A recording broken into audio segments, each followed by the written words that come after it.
Good evening, YouTube. Welcome back to Paisano's Music and Vinyl Talk. Team Paisano in full force.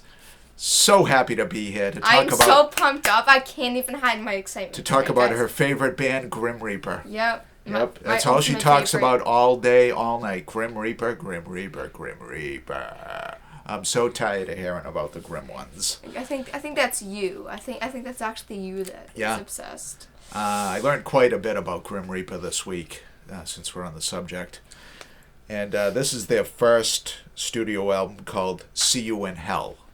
Catchy title, huh? Oh, shiver me. Yeah. And it's considered their best album. They had two, and they had a big fight with their record company called Ebony Records. I've never heard of that record company. I'm going to have to look them up and see how many releases they had. But they had a big fight with Ebony, and they broke up. I guess they reunited, or at least some of them reunited, in 2006, I believe, and went back on the road, recorded an album. But you can imagine their best days were behind them. These guys were part of the new wave of British heavy metal that came out in the late 70s and early 80s. The Iron Maidens, the Budgies, bands like that. And Grim Reaper kind of held on to that a little bit too long into, 84, 85, and thrash metal, the Metallicas, the Slayers, the, Megadeths, the, Anthraxes kind of wiped them off the face of the earth. But they definitely inspired some groups. I think they inspired Helloween, maybe Armored Saint. I know they went out on a tour called the, what was it called? Hell Awaits Tour, maybe, in 1987. It was Helloween, Armored Saint, and Grim Reaper topping the bill. And they toured the United States in the fall of 1987. Played most of the major markets. They didn't come to Boston. I looked up the itinerary, and they did not come to Boston. The closest they came was New York. And they were by no means, playing Madison Square Garden or any place like that. They were playing the smaller venues. Especially by 87, these guys were kind of being phased out a little bit. The song See You in Hell is by far the best song on here.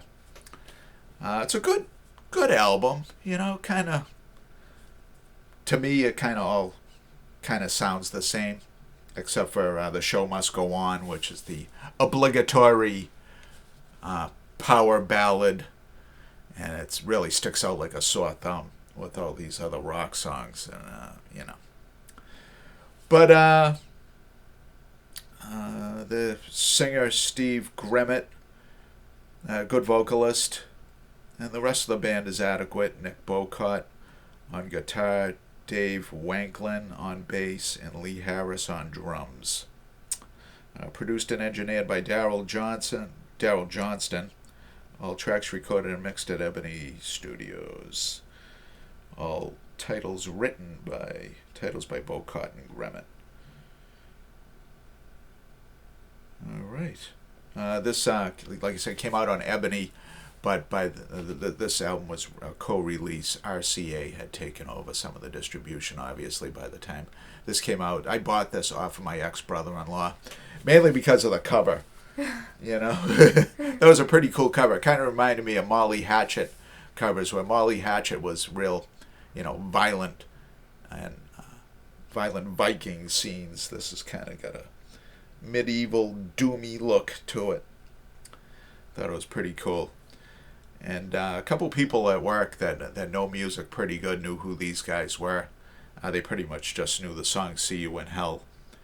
They didn't know, I don't think they were aware of how many albums they had or who was in the group. But I was surprised that there was some recognition when I brought it up. They had asked who was going to be on the channel this week, and I told them, and they started singing the lyrics to See You in Hell. I was like, all right, these guys know what they're talking about.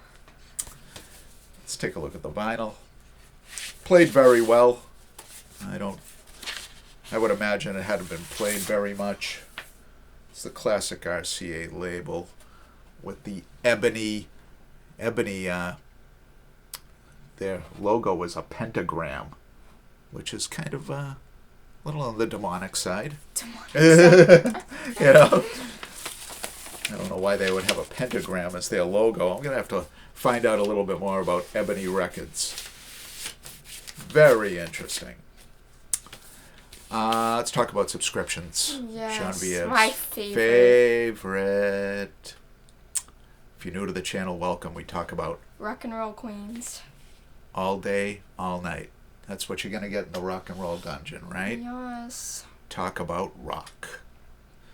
And if you've been watching for some time, leeching off my extensive musical knowledge, don't do it. Yeah. You don't want this one coming after you, let me tell you. The rage will start. Ferocious. I will come for you. Oh my God, she's fierce. You don't want her coming for you. Let me tell you something. She will beat the crap out of you. You'll be done. Yep. Grab your face and force it into the keyboard until you subscribe. Yep. Keyboard or in your phone. I tell you, she'll ram that phone down your throat.